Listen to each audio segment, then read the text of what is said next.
All new at 6 is the cost of operation, but what is the cost of sustainability? The Newark Fire Department, currently 5 employees shy of being fully staffed at 84.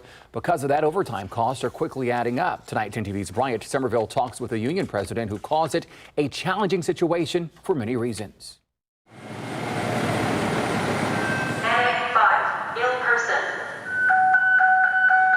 Inside a fire station, life is fast-paced.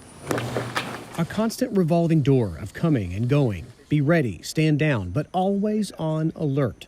For firefighters in Newark, we have overtime almost every day, at least one overtime spot almost every day. Being alert is costing the city. So ideally, we need probably 26 people a day to fully staff all the fire stations in the city. But it's not 26, it's 19. And International Association of Firefighters Local 109 Union President Kevin Garwick says low staffing is resulting in a big overtime bill. Obviously, when you see a bill of $700,000 of overtime, it's concerning for a lot of reasons. Last year, NFD raked up more than $550,000 in overtime. This year, they look to spend at least $700,000. Garwick blames it on many things, from short staffing to run calls.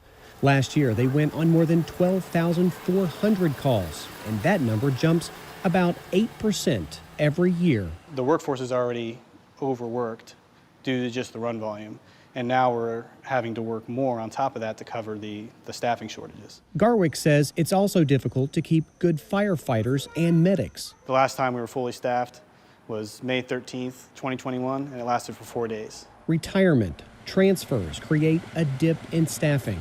Also, he says Newark is often looked at as a stepping stone, with good workers traveling to other departments in Central Ohio for better pay.